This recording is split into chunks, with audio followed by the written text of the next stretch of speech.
between Federal Reserve Chairman Alan Greenspan and the Senate Budget Committee. Mr. Greenspan is on Capitol Hill this morning to outlook for the U.S. economy. New Mexico Senator Pete Buttigieg will be held in the Dirksen building momentarily.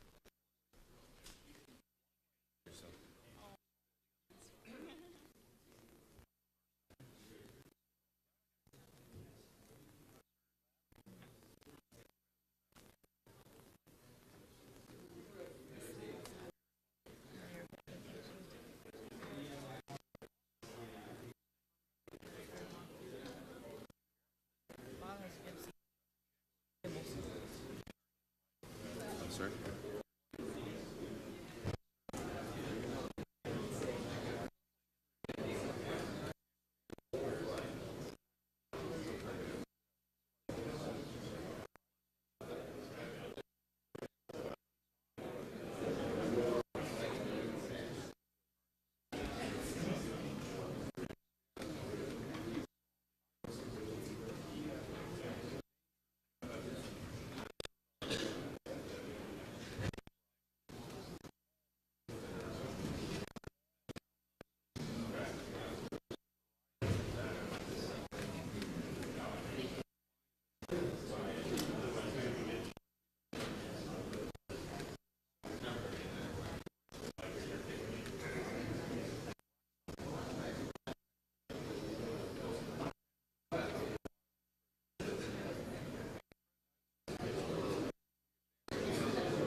I can't shake.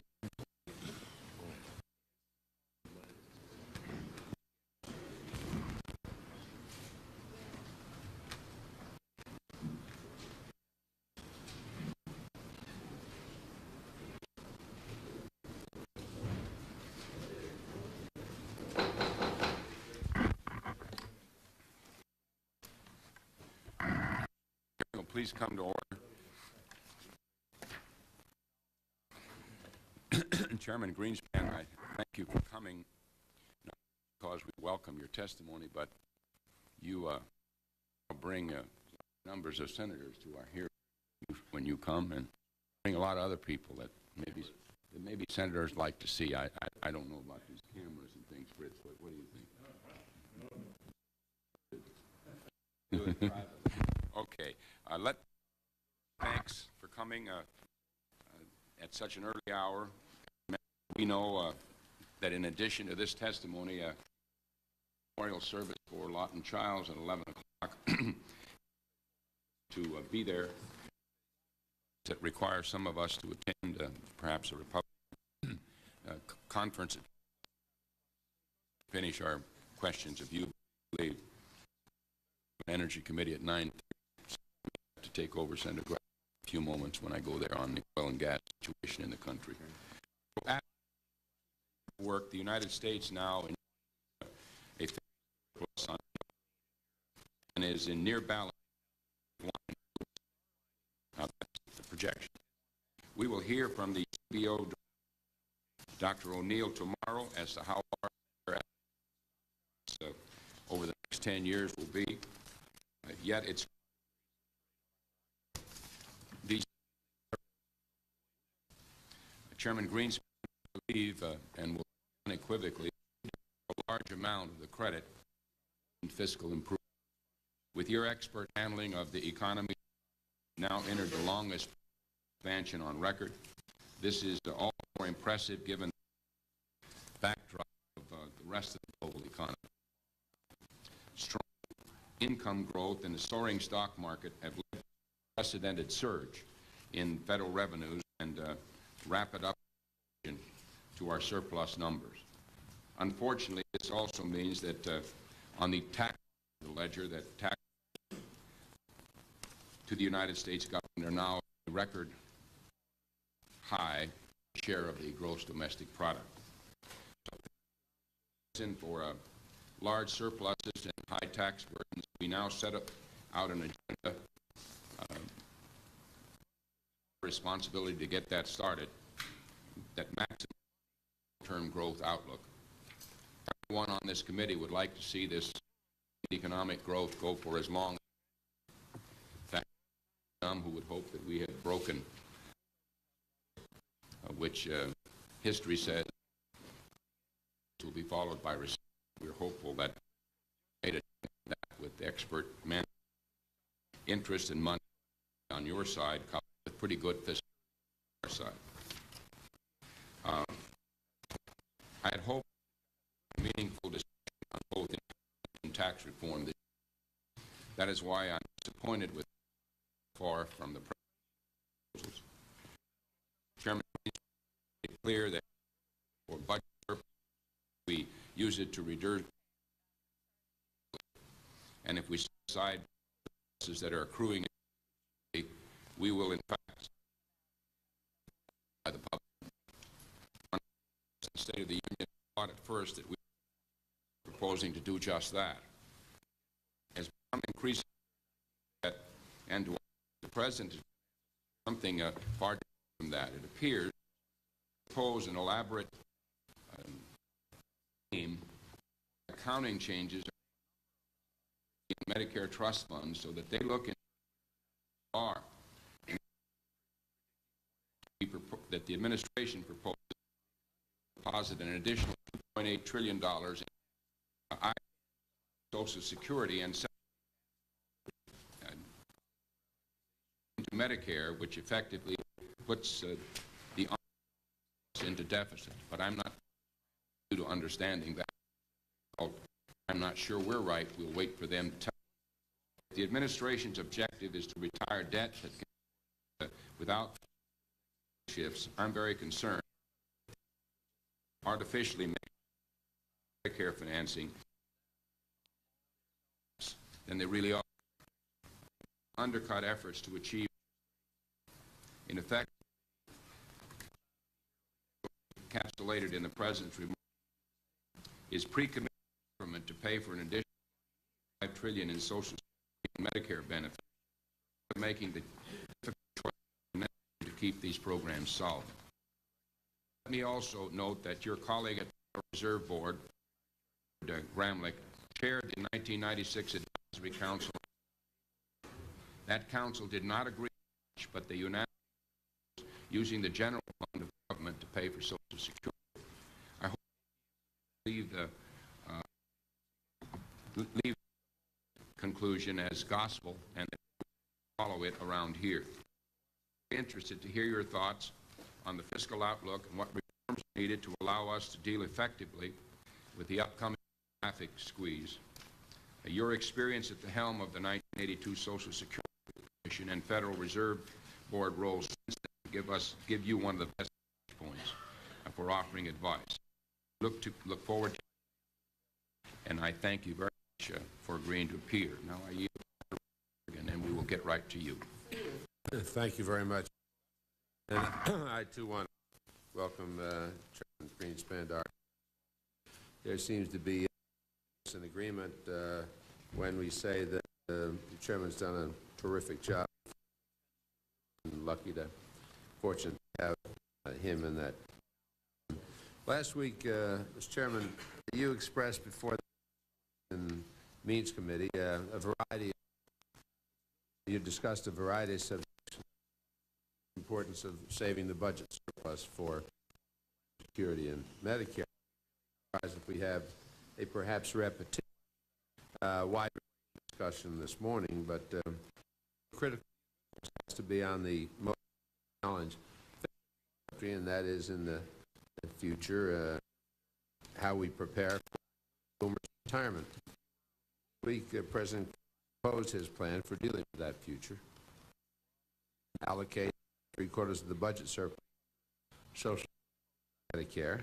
Most of these funds would be used initially to buy back debt that's held by the public.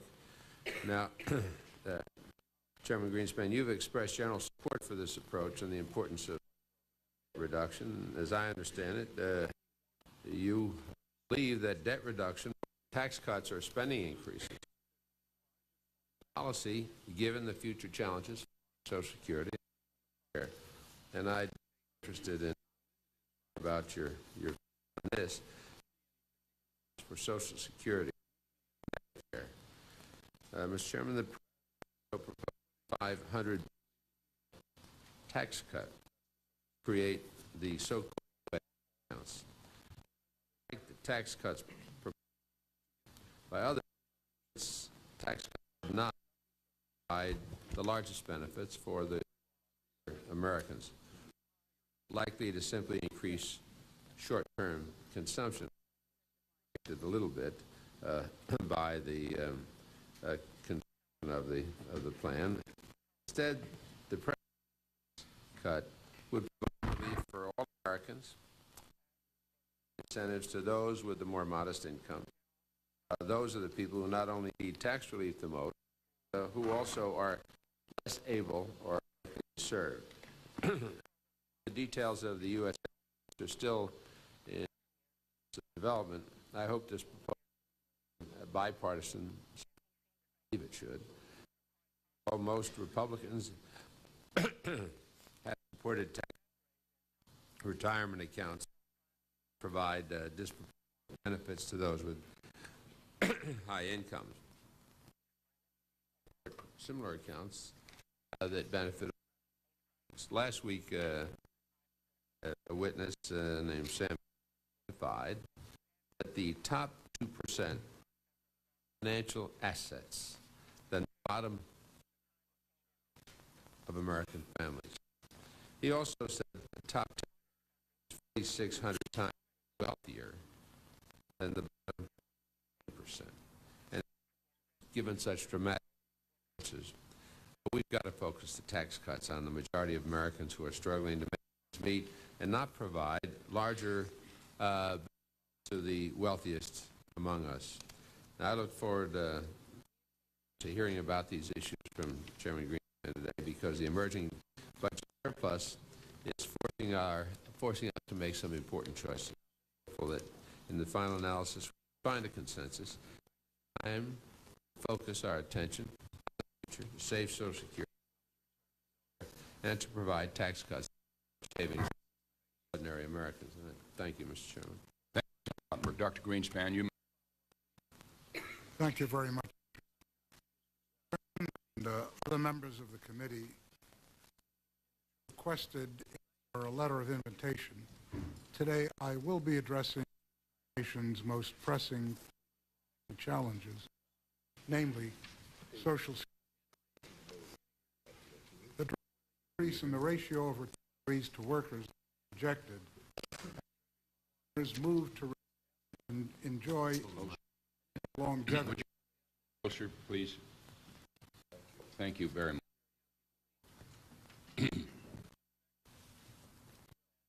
Consumers move to retirement and enjoy longevity. This puts our current pay-as-you-go security system in unsustainable position. Further, support for Social Security appears destined as the implication of current form increasingly. To date, with the ratio of retirees to workers having been relatively low, workers have not considered it a burden to share the they produce with retirees. Birth rate after World War II, which restored the ratio of retirees helped make the Social Security program really popular, even those paying the tax to support it. Indeed, workers perceive it to be a good investment in their own retirement. For those born, the value of benefits on retirement far the cumulative sum at the time of retirement of funds by the worker to her employer. For example, the implicit rate of return has been shockingly high for those born in 1920, on average near 6%. The real interest rate on U.S. Treasury comparison has generally been below 3%. But after the baby boom and likely beyond age continue to rise, the ratio of the number of workers contributing to Social Security to the number of beneficiaries declined to the point of maintaining the annuity value of benefits on retirement at a level well in excess of contributions become increasingly unlikely. Those born in 1960, for example, are currently calculated to receive a real return on average of less than 2% on their cumulative contributions.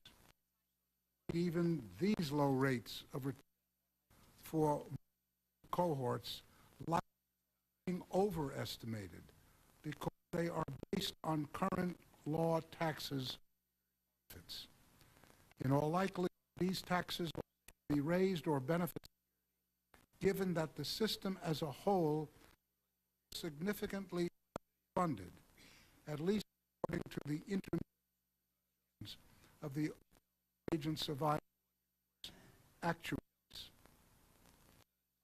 The value of current benefits over the next 7 years fully fund contributions, security taxes to be raised by about 2% of taxable pay to be fully funded in perpetuity, that is to ensure taxes and interest income always be sufficient. Benefits, Social Security have to be raised, or perhaps something on the order of 4 or 5 of taxable payroll. The issue of funding underscores the critical elements of the forthcoming debate on Social Security as it focuses on the core of any retirement system, private and public. Simply put, resources must be over a lifetime of work to fund retirement consumption. At the rudimentary level, one could by actually purchased during their working years consumption retirement. Even better, the resources that would have otherwise for goods could be diverted to the capital assets, which would, over a working time, produce an even greater quantity of goods to be consumed in retirement. In this light, increasing our national savings is critical. The President's approach to Social Security reform is a large unified surplus, a major step in direction in that it would ensure that the current rise in government positive contribution is sustained. The large surpluses projected over the next 15 years actually can significantly the fiscal pressures created by our changing demographics. To maximize the benefits of this increase, it is crucial that the saving is put to its best use. For productivity and standards to grow, financial capital raised in markets generated from internal cash flow from existing equipment must be continuously directed by the firm to its most profitable uses, namely capital facilities perceived most effective in serving consumers' multiple preferences. Continuous destruction that has come to the effective deployment of advanced technologies by this country over decades. Indeed, improved productivity probably explains much of why the American economy has done so well despite our comparatively low national saving rate. In addition, the profitability of the United States has attracted from abroad, facilitated the expansion and modernization of our capital. Clearly, we use both domestic and imported finance in a highly efficient, apparently efficiently than not most other major countries. Looking forward, the effective application of its most highly valued use come, if anything, more important. We strive to increase available to provide for the retirement of the baby boom without in the significantly reducing the consumption of workers. Investing a portion of the trust fund in equity have proposed the efficiency of our capital markets, even with Herculean, doubt if it would be feasible to, for the long run, the trust funds from political pressure direct to allocate to most productive use. Funds seem to bear this out, although relevant comparison plans are difficult to construct. There is evidence the average rate of return on local pension tends to be lower than return realized on pension funds, other pooled investments, and market indexes. Of course, a significant part of this disparity would be eliminated were these returns adjusted for risk. Public invested more conservatively in private plans.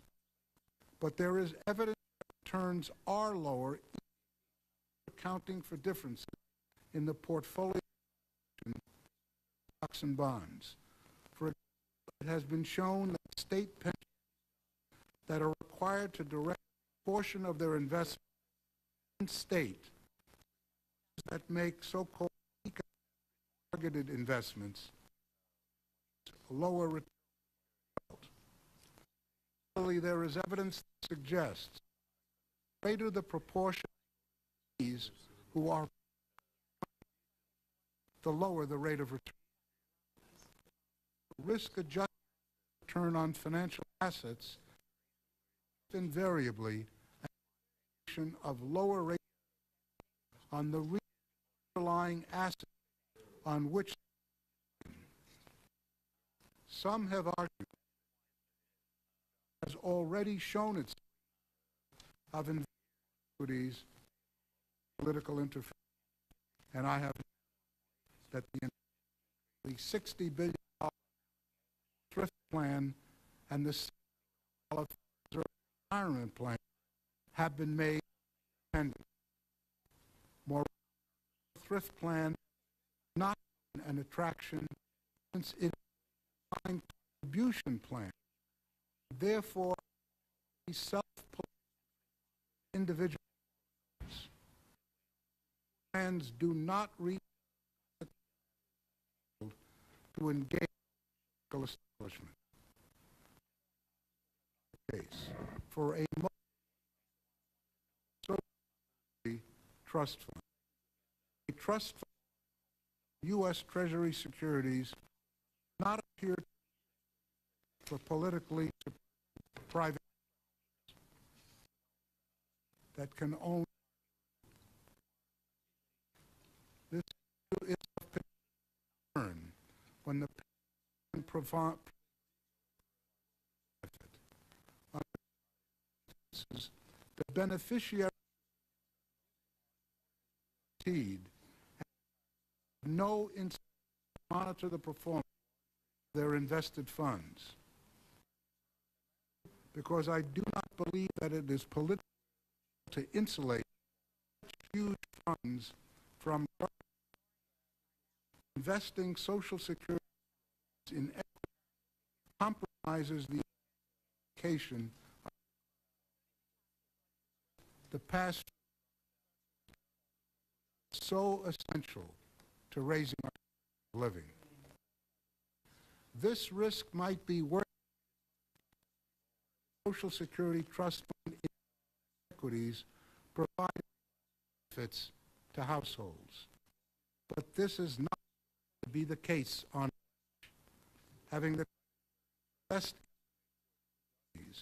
most likely will increase, although perhaps properly risk-adjusted basis.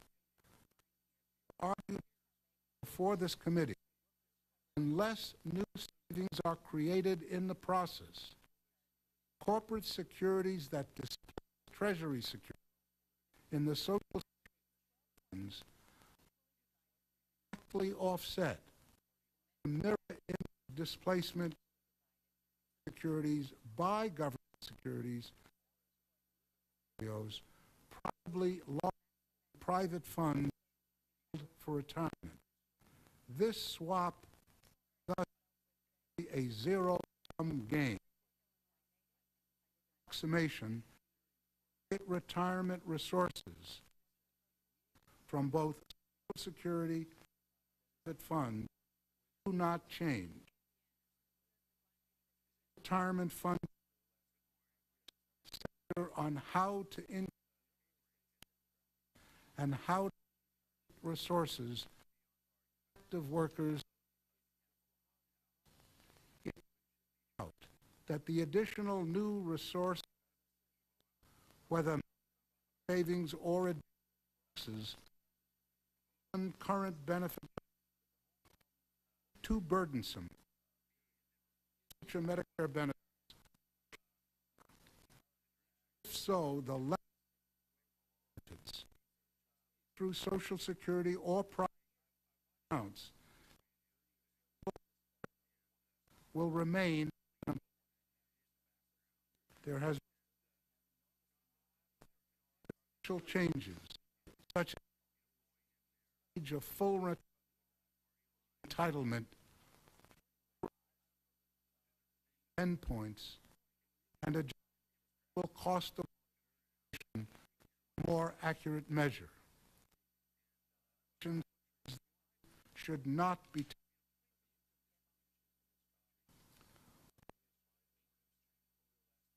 in 10 years almost financial and economic of the American in the early 21st century. We confidently large surplus in our unit over the next 15 years.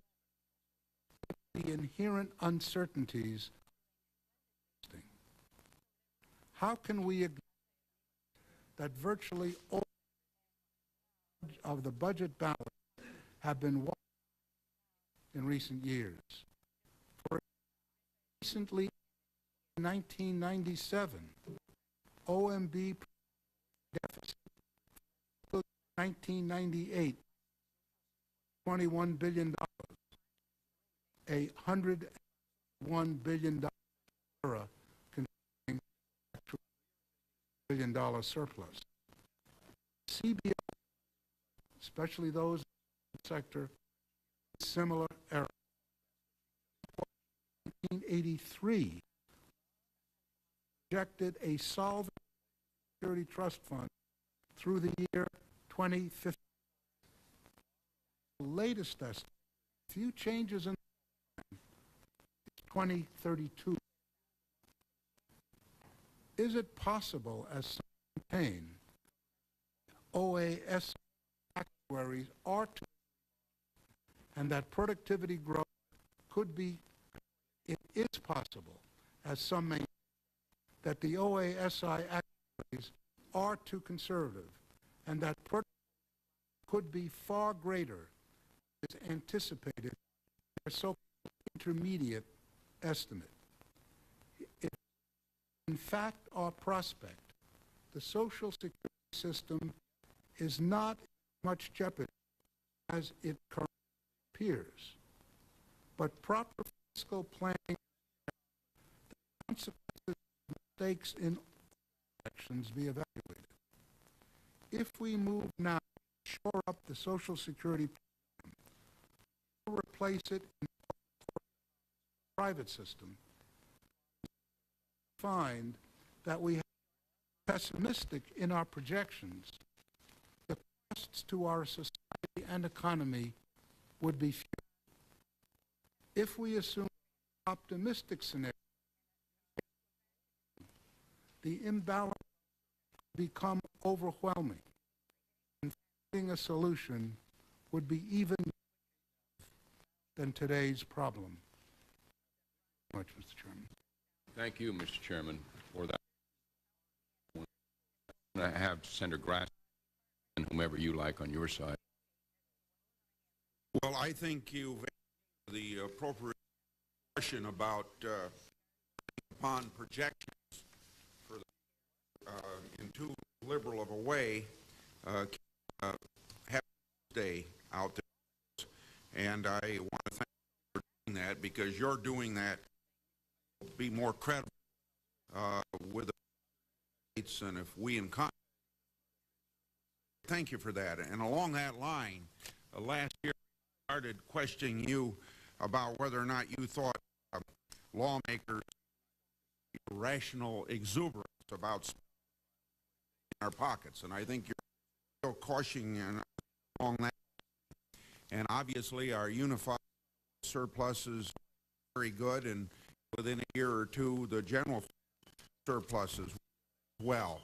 Do you have any concern upon the balance of 1997, considering we broke that by $21 billion, the President's request on so-called, not knowing for sure what the President might propose now in his budget, some suggestions for an awful lot of increasing, including a lot on defense. Even Republicans are have concerns based upon the policy of 97 with some adjustments that come of Congress might be spent in a way that we want to alert us, the country, to be very cautious about. Well, irrational, because Those were forecasts, especially when you project beyond the very immediate, very significant potential characteristics we've seen time and time again about the budget process is that it is not that is easy to reduce as it is increase them, and the reverse obviously in tax. So I think be especially cautious moving forward as we see today extraordinarily large projected surpluses I can see, and I choose that term because it was originally used on deficits. It was very obvious as far as the eye could see it wasn't all that far. I suspect that we have the same characteristic of this exhibiting itself, period. As I would be careful. I don't know estimates of surpluses are, but I do know if we allow these surpluses to run, we are reducing national debt, the debt to the public. And that is a very important sustaining economic growth. That as it goes down, so do long-term mortgage rates, need growth enhanced as a consequence of that. The risk of running surplus is small, and the advantage is very large. The risk or converting into deficit because of the asymmetry of respondent, in my judgment, us to be cautious as we approach the test, because we would be too positive of an economy materialize. Your suggestion of caution and spending. Senator, it's not only the fact that, as you are well, we've had a significant rise in individuals which unquestionably are reflecting very large, and secondly, the impact of rising stock prices on other, and not go on. At the rises that in stock over recent years, or means bound to see some levels of dual income tax to taxable. I think everyone is asking that. How accurate, and they may very well be reduce the expense rates still too high, and that would make a difference on wholly independently of the economy. Thanks, Senator Grassley. That was here first. Might I just say, we're going to accommodate everybody, all of you, before I'm going to leave in for about 15 or 20 minutes. You have to leave. So you'll be here long enough. Right in about 10 minutes. Without normal manner. Right. Yes, I always do. Thank you, Greenspan, for being here, and thank you for your testimony. It's rare to see a senator actually follow the word, the testimony witness, and it says something about your and the interest that we have with Mark. On page 2 of our prepared delivery, and I quote, "Increasing our national savings approach to social reform supports a budget surplus. This is a major step in the right direction and would ensure that the current government's positive contribution to national savings is sustained." You on occasions have said your prescription economic policy for our country is down debt, either have new initiatives or having a tax cut. Could you explain why you believe that is economic policy? Senator, as I something to happen to this country, and that is a dramatic increase in these relative workers. Require goods and services he has to produce. A social, indeed an overall retirement, including private retirements, that growth in retirement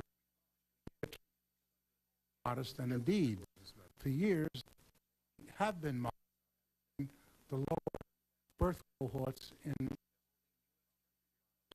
period. But the sudden change that requires, if you're going to, of the amount which will goods and services to effectively indulge in retirement means that there is no alternative to raising national significantly or in productivity savings as far as the Social Security system is concerned of workers. If we're going to stay with the security system,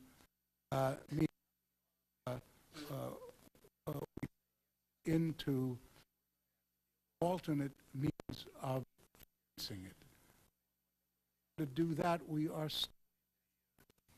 with retirees an increased part of our and that is that the capital to rise than it has been recently, which means the savings rate has to go up. Way for this, the most assured way is us saying it.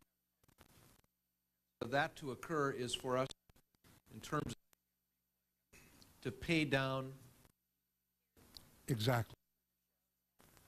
Leaving aside what the cash balance is in the Treasury, a unified budget surplus, dollar for dollar, goes to reduction debt to the public. Can you explain to us what proposal Guard makes sense? The president, who has in a year or so been arguing the unified budget surplus actually in the trust fund is endeavoring to understand it to mean the next rate. Really what? And I think your baseline a number of people focus on, and the reason why I think on Social Security surplus is important, there's a general view in the country that surplus to have, we must find a way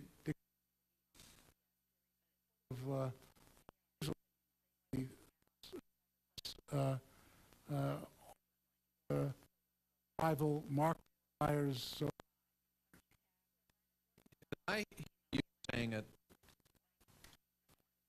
management plan would help us that. Do you have any rough estimate what would happen to the national debt under the president?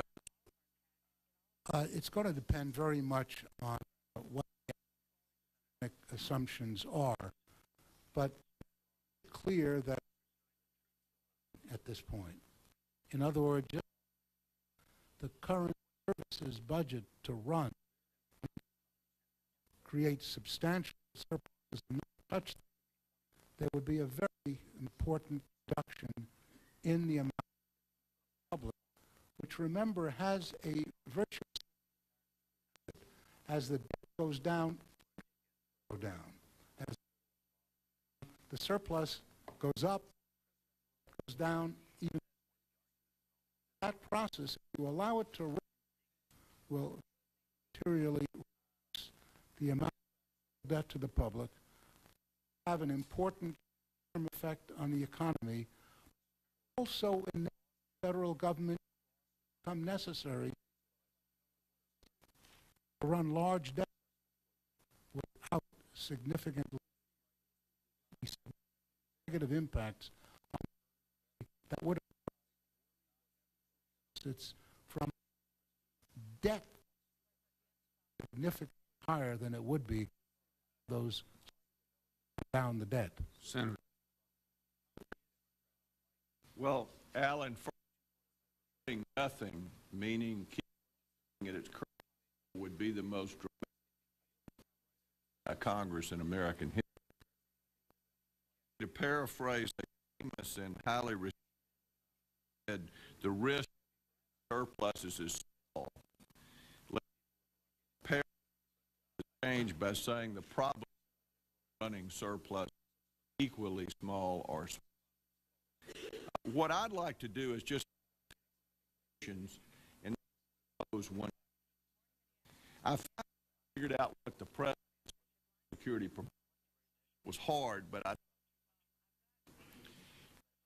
this proposal basically does is next run a surplus of about 110, and under the system that would go in Treasury owing the surplus. Money would then be used by the Treasury, and it proposes 62% of the Social 62% to the trust, and lower debt, and in essence allow the Social Security system to count that asset. It is double in the Social Security trust fund, but the point you're making, you actually reduce public debt by that amount. That capital would flow into the sector, and that would improve ability in the future because the economy would be bigger.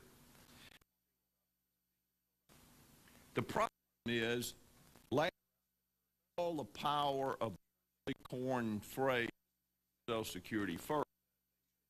We spent that unless something changes this, we'll spend about half the process of taxes with the other half. Senator Domenici and February are going to propose our Social Security package.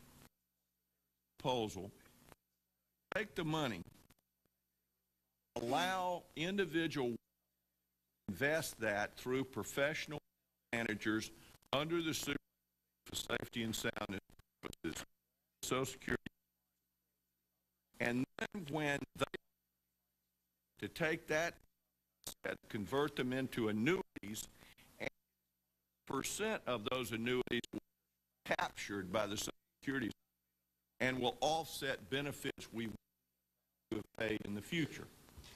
My question is, given long experience watching the incapacity of Congress deny or to allow a bill, wouldn't it be guarantee that that went into by doing it the way Senator and I are proposing, rather than hope that in fact we surplus last year?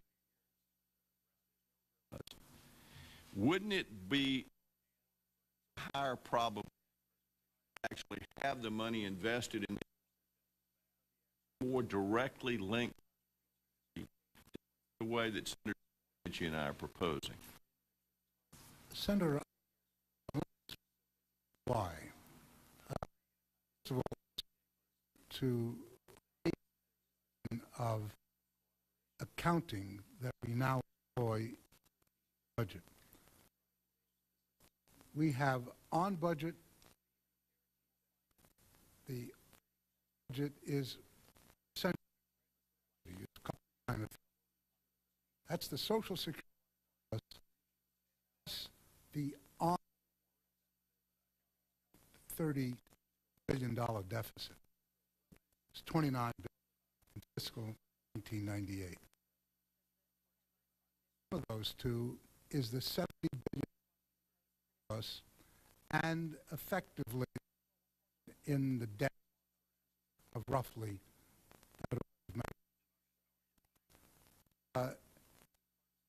we will under current budget move the debt on budget into surplus to be a fairly significant surplus. So that if you begin to build security surplus on budgets, indeed, you, and I think the calculations are on the President's program, clearly substantial non-budget surplus into the Social Security Fund merely by keeping entry to. What you basically create a large and a very large buildup.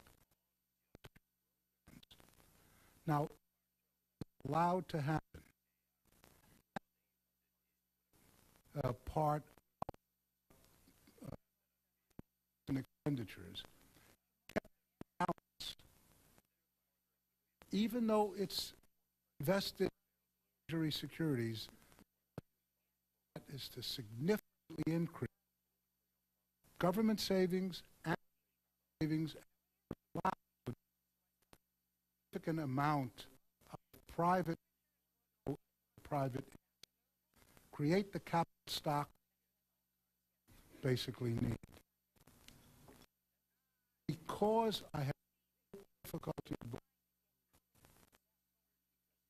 huge trust will be allowed and that the surplus will be allowed to, that I'm more inclined to believe that if we were to do the private sector in part or even it's at all feasible, and it's about all of it. This is that the actual, that therefore required to produce services for the retired would also be. But it's an issue of financing. It's not the question of whether you're in equities or in bonds or in private securities or in public. To do with the issue of savings from the public's from the point of view, really gets down of making sure the surplus is there.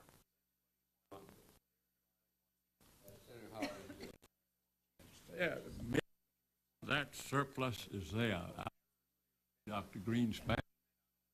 It is. Well, I remember you taking along over recent.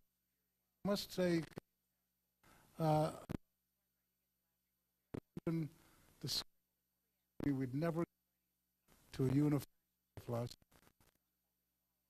What you were was scientifically unrealistic. Well, no, that's all right. But the Greenspan Commission, Section 21, said just what you're saying. That was in 1983, 1999, or two, put enough be set aside. Lifetime of work, retirement. Now that section,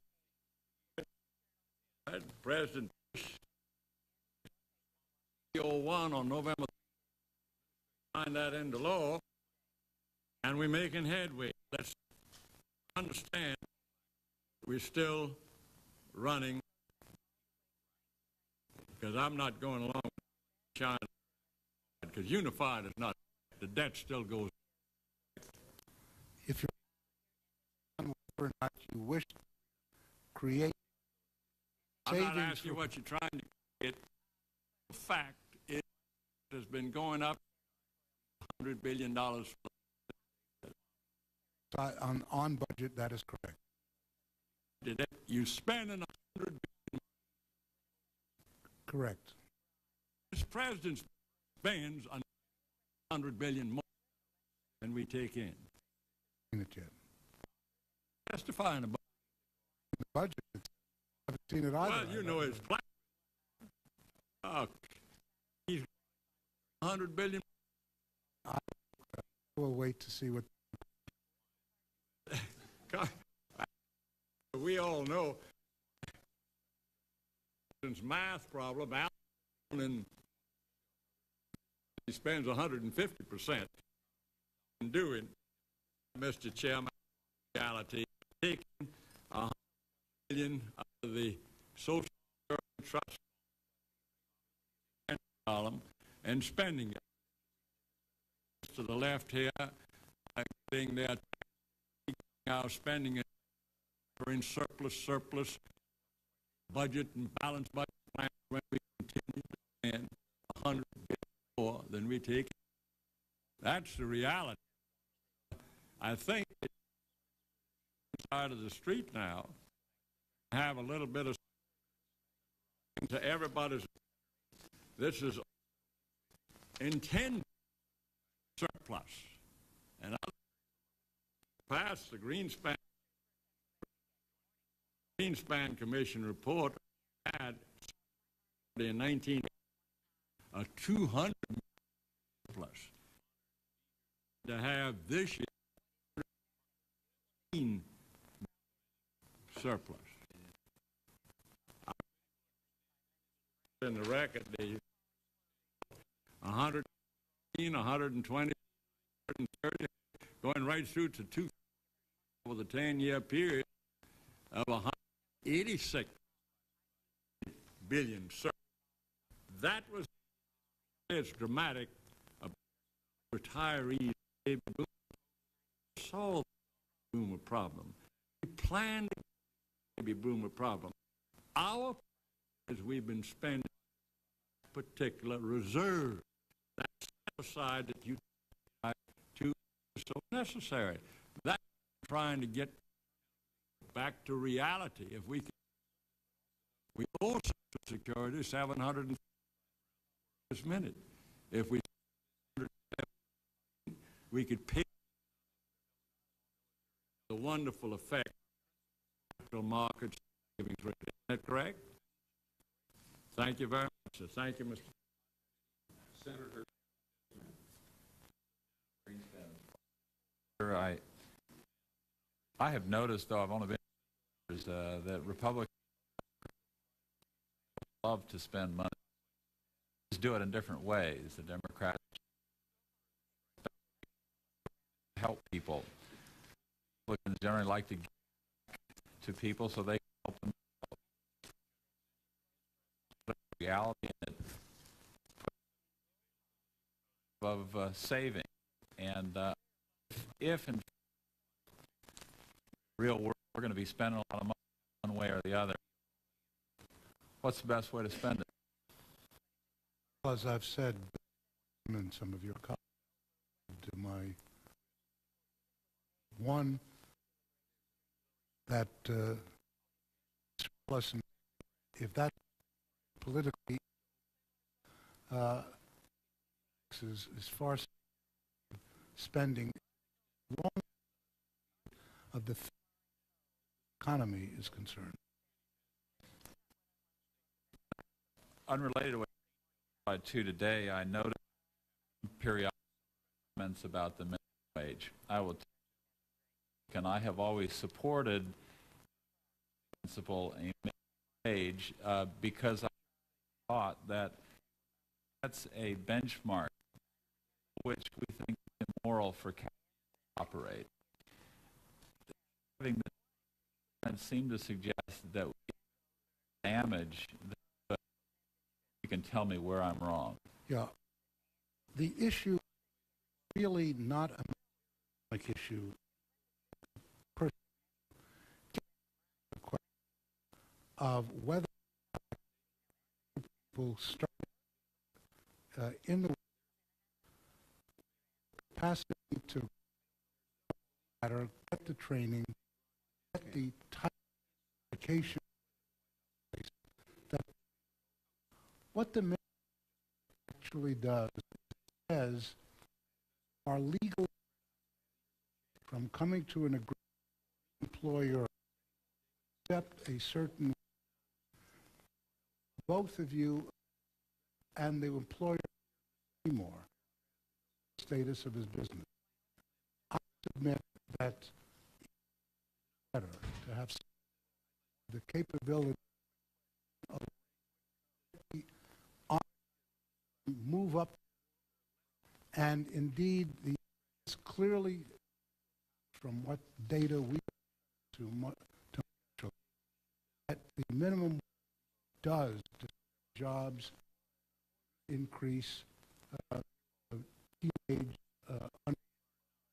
and that while it does have a macro effect, I don't think the macro effect is a significant issue. I prefer that it's not there, but the really issue, what I think that to enforce which voluntarily is and employer, I think to do that, I do think productive. Is it fair to say that in periods of low unemployment as now, we don't damage the minimum wage does, but that we will at the next? Yeah, I think that is a very good point. It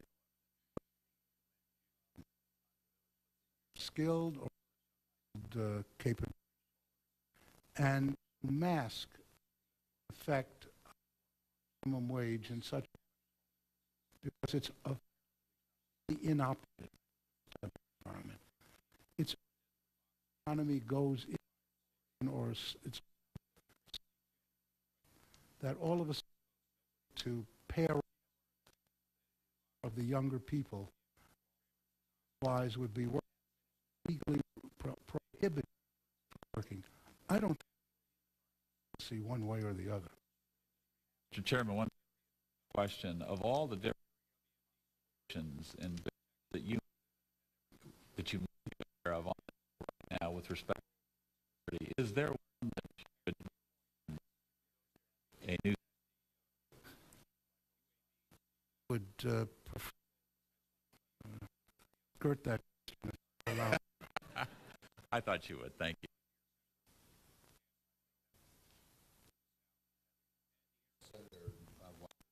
Thank you very much. It's a pleasure to have you, Mr. Chairman, and you also especially for accessibility to these issues. As far as I can tell, Chairman, principal steps baby boomers taking to plan for their retirement, to invest in the inbox, in the cyber economy. Investment? To my question. So we have seen a amount in the sector. These are a spring. If you look at a business page in our country, maybe part of it is just discussion on stocks. To you, opinion, where the sector headed? And internet stock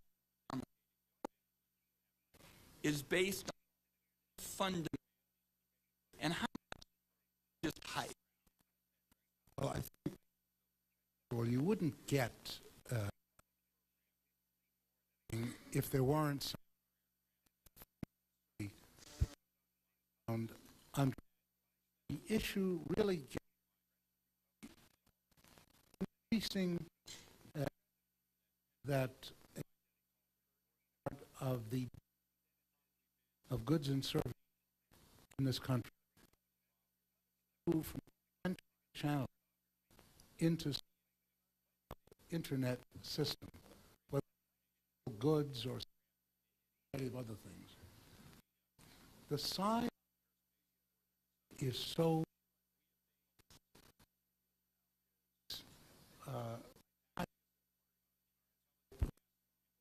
for a lot of different, and some of these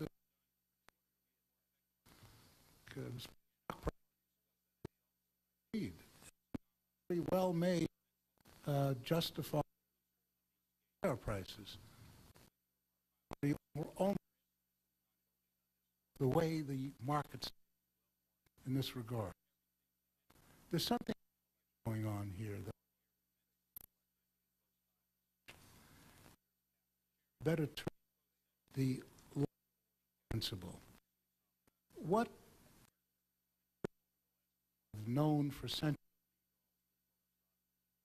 somebody 1 in a million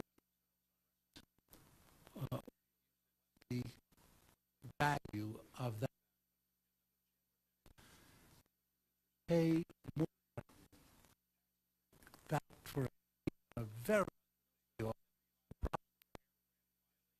come from. What it means is that when stocks, the possibility which are going to be or some get a stock price the same price evaluation process that goes on in a lottery. So volatile, and indeed, most, that's precisely what's happening. A lottery premium in the stock. So is there some high? Of course, there's some things, but there's something far more, and indeed, reflect something good the way that they do ever out the better and put different covers prior. That's the system, and that's that probably is less than mine. Given the fact that you think signals then in the phenomena of some real, do you think it would be a good time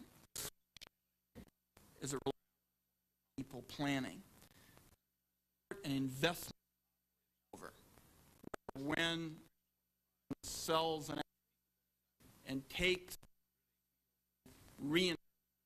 another productive, that would be, as we look at creating a support sector for retirement? Well,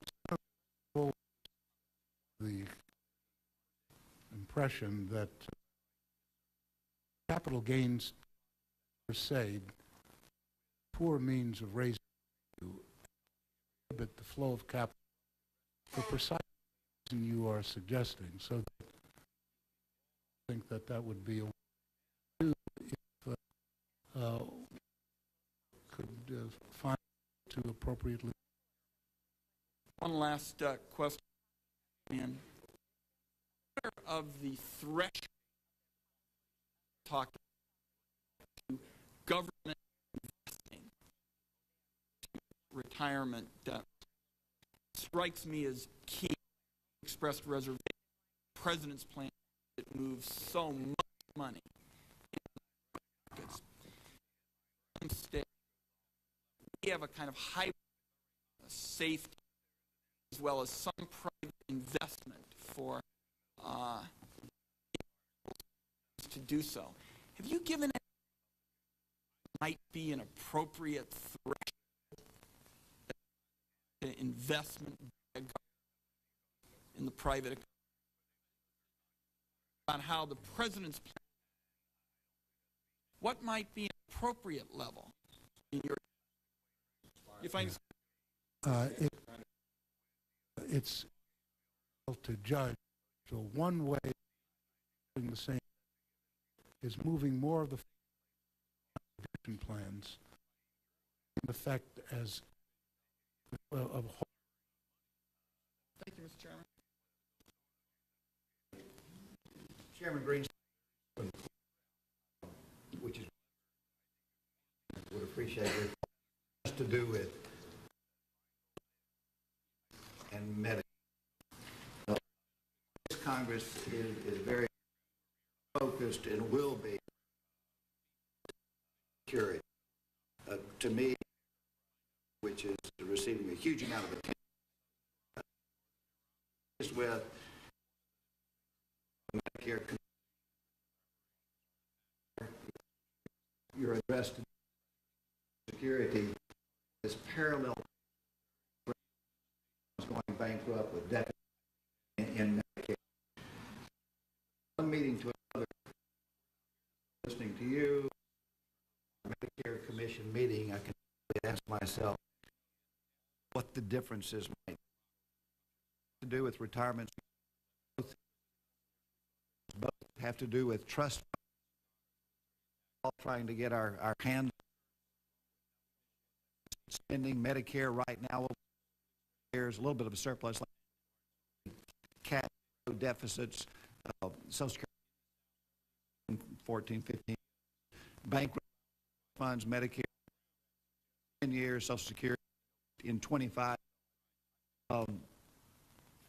You and I guess another, right now we're talking about dynamism of equity over who should not, but power in the last few. Should we that of compounding in our Medicare system, where the problems are almost well, as you in the past, because the whole issue of expectations in healthcare, technological things, actuarial basis of security. I ask, why aren't we the same way in capturing when you have these parallels? Is the new with and Social Security, it's a 10-year problem off. Medicare is a more immediate what link those two together. Should we be thinking about capturing the power of the equity trust fund and not really talking about today both the parallel in these two? The difference is an important one in the sense that judge within a narrow range a annuity requirement that is real terms, pretty close to are the obligation is going to be for easier to meet on the contribution as a norm of insurance calculation. The uncertainty of the potential outlays make that very much more difficult. As you know far better than I, technology is that issue. Make it reasonably easy in the term, but I mean, 4, 5, 8 years out, try to get technology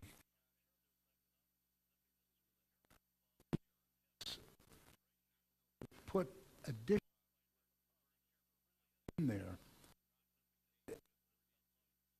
Exactly the reason out of how we think in trying to consider Social Security savings, the investment, effectively income.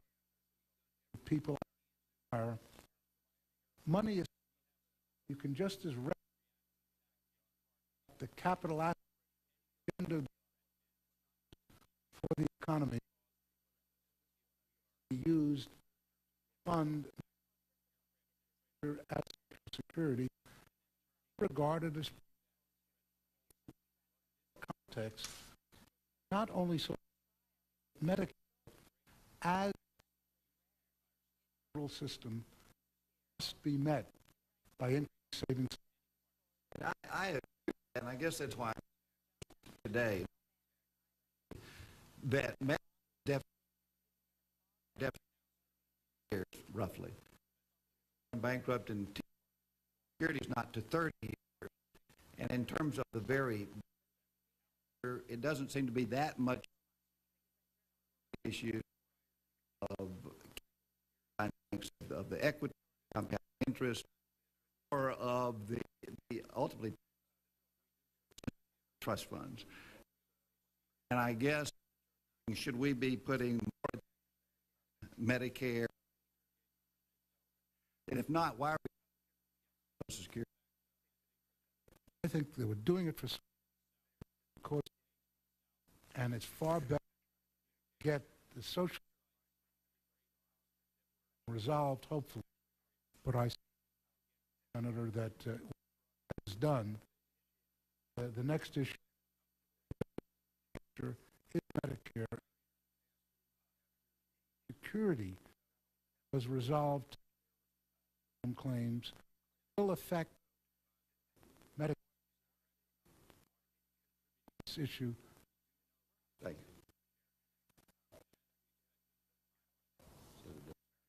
you. Then you're next. Thank you very much, Senator, and for joining us. It is the President's suggested that about 80 plus would be senior citizens in America. Current seniors of us in that category, and I understand that, as and others have noted, Medicare to address them. You would. Another aspect critical to of this country is not only fairness needs, but also that America well. Serious question as to whether or not we have made an appropriate commitment to workers. The United States Navy for Congress this year permission to the percentage that they can accept without. They want to go from 5. They have a shortage of 22,000 sailors, 18,000 fill their need based on the government. We were in Congress immigrants with skills who will be able to make up for the we currently have highly technical areas. A commentary on labor pool finding in many current workers looking for and go into a productive employment the skill. It's very clear in statements. Surplus is first, spending third. That we have some to the needs, skills, and education will be future workers, and the fact that those in our current system. Is it not in our the productivity of American economic growth focus in this next on filling this gap and are at least at some level of government are currently not being. Well, I certainly commitment process and is clear. It's been very dramatic because one of the interest of problems that Senator made in our education. One of the most extraordinary statistics in the last decade or so is the large rise, average age of college students matriculated. Those who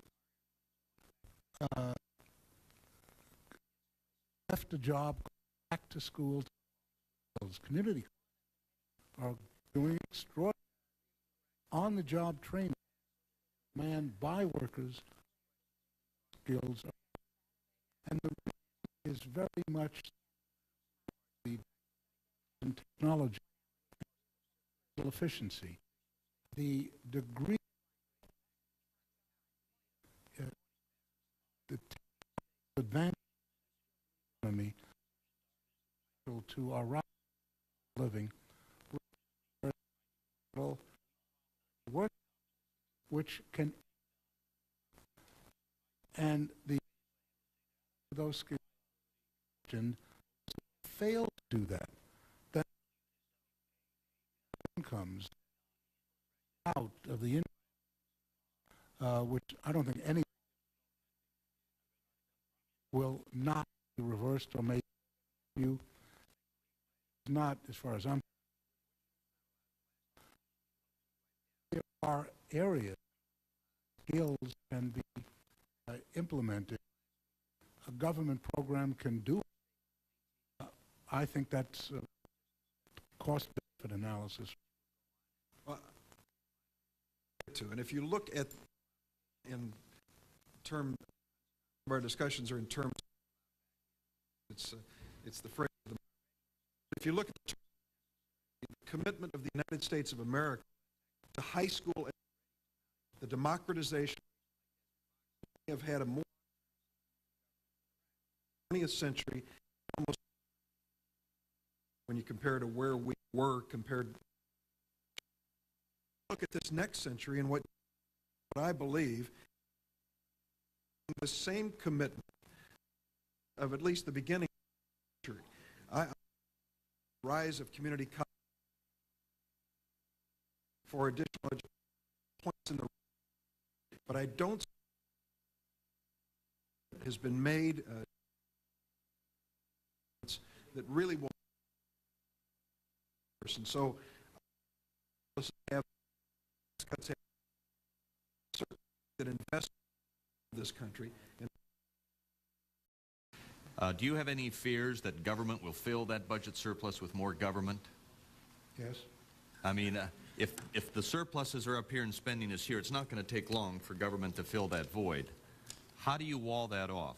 Well, that's the, I think that's going to be the crucial issue. One of the reasons why I support the President's initiative to keep the surplus in place is precisely because we're going to need that surplus and more to get the capital assets which are going to be required to meet the retirement goods and services of the inevitable, very sharp rise in retired people starting within 6 or 8, 10 years from now.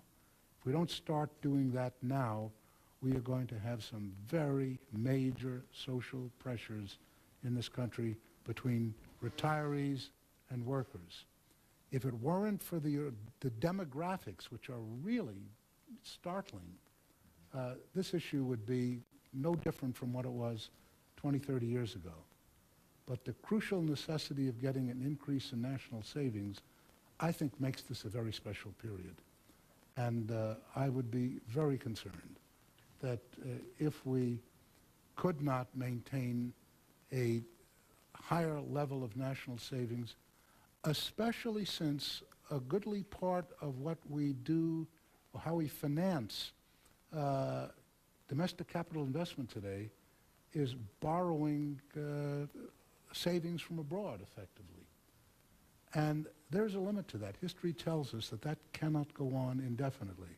So the need for domestic savings, meaning essentially household, business, and government savings to increase to supply the capital assets which are almost certainly going to be required, that is a major issue of fiscal policy which I think confronts this Congress.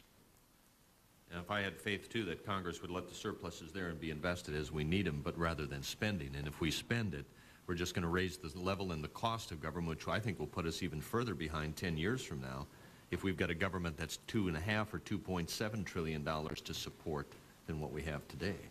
Are we talking about surpluses? Do you mean Social Security surpluses or other surpluses like income tax, corporate tax surpluses as well? Are we mixing these surpluses? You mean whether it's private or public? Is that what you mean? Or well, no, I mean some of the surpluses coming into the Treasury are FICA tax surpluses. Yeah. Some are also overcharges of income taxes. Yeah. So it's a mix. It doesn't matter. The crucial issue is what is the unified budget surplus. Whether it's in Social Security, whether it's on budget, whether it's the result of tax changes or expenditure cuts, is of no relevance. The crucial issue is the bottom line. I make that distinction because Social Security, like Medicare, are supposed to be fully funded, self-funded programs.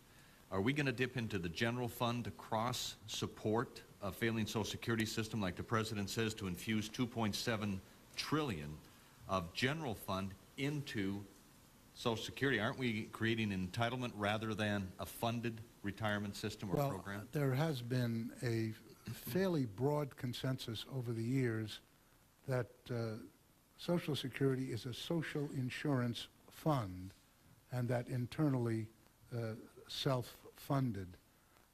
One of the things which I found really quite startling when I was part of the chairman and part of the Social Security Commission in 1982-83 was the remarkable unity of that group in not going to general revenues, the general fund, to meet what was then a Social Security cash crisis. Right. And I was startled by it because it seemed such a terribly easy political thing to do. The problem, I was told, is that social insurance is not welfare. And there is a very grave concern about those who are supporters of the social insurance system to make it that and not a general welfare program. Right. And their concern, as told to me, was that when you go to general revenues, it creates an unfunded system, and the benefits are indistinguishable. Are we heading that way then, though, using these general funds? I hope not, but I don't know. I mean, it may be. There are people who argue for that, and it's a valid argument. I mean, it's not. It's an argument which one can say, it is not welfare, that one should fund Social Security benefits in the general fund, and a lot of countries do that. So, I mean, it's not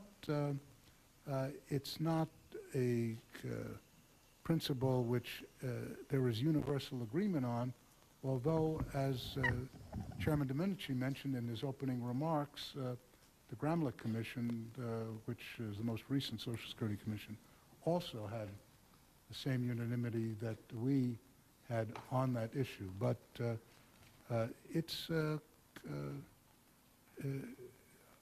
I can see that as a debatable issue. My own preference is clearly to stay where we are, and indeed I voted that way, obviously, in the 1983 Commission, and haven't changed my view. Thank you, Mr. Thank you, Senator. Senator Lautenberg, you Thanks very much. wish to be recognized. Chairman Greenspan, one of the things that was said here in the dialogue between you and one of the other senators was that in order you put cutting taxes, putting savings first, then cutting taxes, then spending. And I wonder whether could you give a relationship of the preference for cutting, saving, reducing debt rather than reducing debt, and cutting taxes. Is it kind of a coin toss? You say if it comes up heads, increase or reduce debt, and the other side, tax cuts? No, Senator, my preference, as I've said many times, is that I think that because of the demographic changes that we're confronting, that savings increases, not just the maintenance of the savings rate, but a savings increase, is essential to maintain the standards of living of retirees while not cutting into workers' standard of living as we go into the 21st century. And that requires that there be savings, and the most effective way that the government can save is to run a unified budget surplus. To the extent that that is driven down, I think we will have increasing difficulty funding the 21st century demographics. So paying down debt, reducing the obligation to Social Security Trust Fund is it fair to say it's by far a better way to plan our fiscal future than talking about tax cuts? No, I'm saying that I would favor tax cuts only if it appears that there is no way to maintain that surplus. I prefer tax cuts to spending increases. Right. But far superior to either, in my judgment, is to allow the unified budget surplus to run and debt to the public decline. The Citizens for Tax Justice estimate that a 10% across-the-board tax cut would be highly regressive. They claim that taxpayers below $38,000 a year constitute 60% of all taxpayers would get an average tax cut close to $100, $99, they say. By contrast, they say the top 1% of taxpayers making over $300,000 a year would get something over $20,000. A, do those numbers generally sound right to you? And B, is that the kind of assistance that we've got to be looking for in terms of helping the middle or modest income earner to maintain standard of living, support family, invest in education, so forth? I can't obviously verify the specific calculations, but that a tax cut is larger in absolute dollars is clearly is the indisputable. case in the upper income groups. And I suspect that depending on what the minimum tax is and what a variety of other things are will very significantly affect how an across-the-board tax cut will impact various different income groups. But I haven't made the calculations specifically. You've expressed continuously your concerns about the country's low saving rate. Now, how about the President's proposal for the refundable tax credits that would fund the so-called USA accounts? Would that kind of a tax credit help to boost national savings? It depends on the details. Until I see actually how it's constructed, I just don't see how I could come to a judgment on it. Obviously, if it increases national savings, then clearly it would be something that should be looked Might at. it? Oh, sure, it could. It depends on how it is constructed. You got crucial questions there with respect to, which we always have with respect to 401ks and IRAs and all various different sorts of tax incentive systems where whether in fact the monies that go into those programs are shifting from one savings pool to another and doesn't change the total. And you have to examine this particular USA account notion in that regard. There's also an issue of the basic administrative costs, which are issues in the private sector, funding issues as well. And until you see the details of those, it's very difficult to reach a bottom line, in my judgment, as to whether it net on balance is increasing savings or not. You make reference in your comments to the risk relationship to the reward. And one of the things that concerns me about private investment of Social Security or retirement money is that while the individual would get the reward if things go well, it seems to me that the risk would be borne by the taxpayers, because in defined benefit programs, it's highly unlikely that people sitting around this table, people like me and the chairman, are going to say, well, it's too bad you took the risk. It's like the message on the pack of cigarettes. You see what it says, but people smoke. And, you know, that a lot of people were mistaken that they thought FDIC covered every bank and savings and loan in the country, or relationship there, too, of another program. And it didn't. Do you think it's a fair assumption to say that a defined benefit program would put the taxpayers at risk if there was a failure in the program? Well, I think it does in the sense, I'm sorry, we're talking about...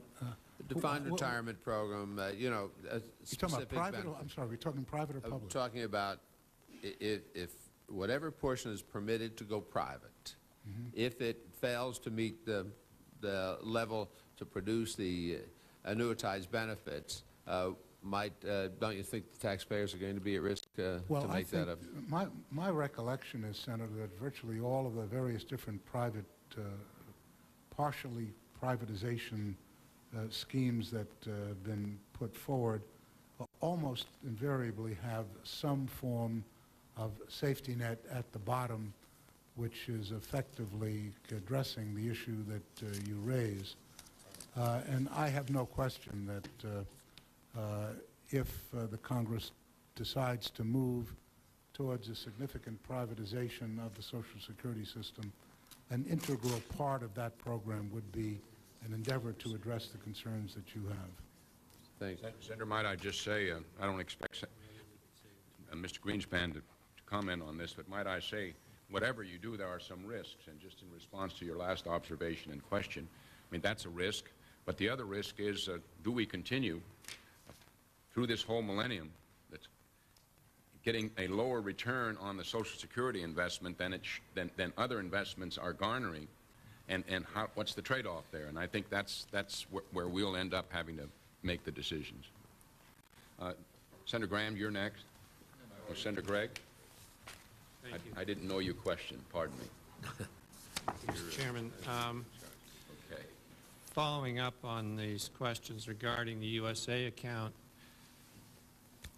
I've been trying to figure out what the President did with his Social Security package, but to me it appears he's created a massive shift from the general fund into the trust fund of debt, which will have to be supported by new tax revenues into the general fund when the debt is called down. The reason I come to that conclusion is this. He credits this trust fund with the $2.3 billion, which we know is already there, which they already own. Then on top of that, he puts in another $2.8 trillion of new general revenue debt into the trust fund. Then on top of that, he puts in $1.7 trillion, doesn't put it in the trust fund, but he creates $1.7 trillion of new spending with his USA accounts and his Medicare spending, which comes to $6.8 trillion over the 15 years, during a period when there's only $4.4 trillion of surplus projected. So he's generating a $2.4 trillion new expenditure, which is in the form of debt that he's issuing from the general fund to the trust fund in order to extend the life of the trust fund beyond 2030 to 2055. If he gets to 2049 with that number, actually picks up the next 6 years by his private investment scheme proposal. That, to me, is not constructive to the process. To set up a situation where you're essentially creating all this new debt on top of the appropriate debt in the trust fund, which is beyond the surplus. And I recognize that your argument is that as long as there is a surplus, if it reduces debt, that's great. But what we're doing, what the President is proposing here is not just to reduce debt with the surplus. He's proposing to create new debt with the surplus, which will have to be paid off by a much higher tax rate over the next few years. In fact, our estimation is that the new taxes which would have to be generated to pay off this would be somewhere in the vicinity of $2.7 trillion during this same period.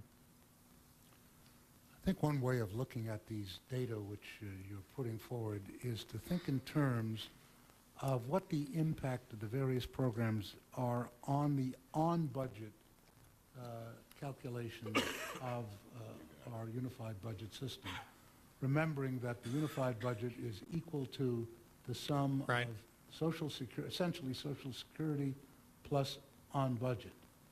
If you allow the current services budget to run as it stands now, you will engender a significant rise in Social Security trust fund levels. After a few years, a significant rise in on-budget surpluses. Right. And I think what the president's numbers suggest he is doing is effectively moving some of the on-budget surplus into the Social Security Trust Fund, which would move the year at which the trust fund reaches zero under the intermediate assumptions, that is 2032, probably about 8 or 9 years out. It is true that in addition, if you take the numbers in the sense that you just put them, you move the on-budget numbers into deficit. And in that regard, that has to be an increase in debt, so that you could say in that regard that the amount of debt reduction that currently is in the current services budget is greater than would be in the numbers that the president is using. However, the question is, what's the appropriate base? If your base is that the surplus will not really be allowed to exist, then the president's program will create more savings than that. If Well, you're the saying, president, by definition, is saying the surplus isn't going to exist because he's got $1.7 trillion of spending on top of No, these two his accounting mechanisms, the accounting mechanism plus the Social if Security you take surplus. those numbers literally, the current services surplus for the unified budget that now exists will be lower under the president's program. And the question really is the base from which you start the analysis the presumption that the Congress will allow the surplus to exist at its current level, in which case you could clearly argue that the president is dissipating some of that surplus. That is, his debt reduction is less than is currently programmed. Or, if you argue, as I assume he is, that the issue is to eliminate the surplus, then the question of having a significant part of the current services surplus in place is better than none. Well, Time has expired. okay. Well, I would to ask a question. if the chairman could, Please do. Go ahead. if the chairman could get me, if he's so inclined or his staff is so inclined, an analysis of how, if I'm inaccurate in my analysis, that there's No, you're not. that I'm they're not off saying by you're not 2.7. inaccurate. I'm just saying it depends on the way.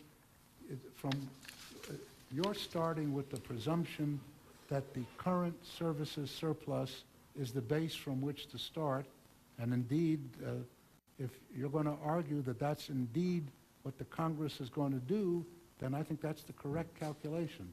The issue is, where do you start? I'm not questioning your numbers, because the only numbers we have are the numbers that you're citing. I haven't seen how the budget is going to come through, but there's nothing wrong with it's nothing wrong with your calculations. It's the question of how you come at them. Thank you. Well, I'm going to go to the next senator, but I just want to put in an editorial observation at this point. We've been talking about trying to fix the Social Security problem for 10 years. Now it looks like the president's come up with an approach that you don't have to do anything, and it's fixed. I mean, that's highly incredible to me. I mean, we're going to look at the numbers and see how that all works. But the only thing he's done is invest through a group of publicly appointed officials a small portion, and by his own calculations, that's good for only 6-year extension. That investment that he intends to make through the public group that you have today says we shouldn't do, that's a 6-year extension. So the rest of it has been repaired in a manner that required no reform and no significant investment. Sounds rather implausible to me. Well, if I may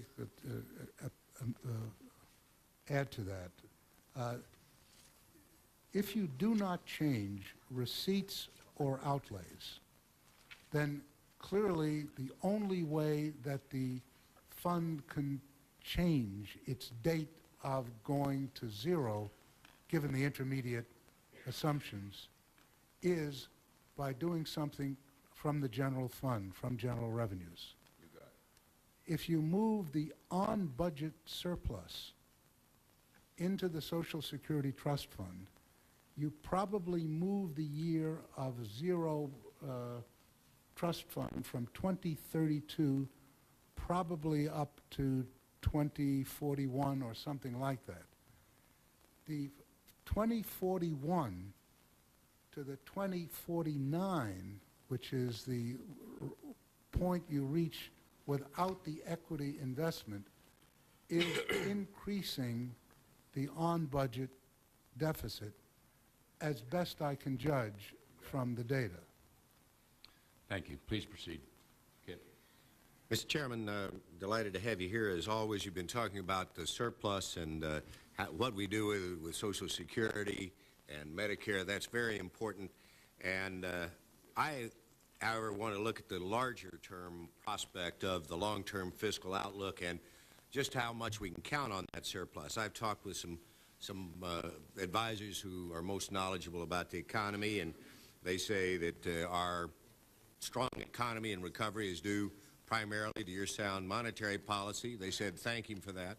I'd say also the fiscal policy, for which our chairman, Senator Domenici, is largely responsible, has helped us make a fiscal policy that is less worse than it has been in the past.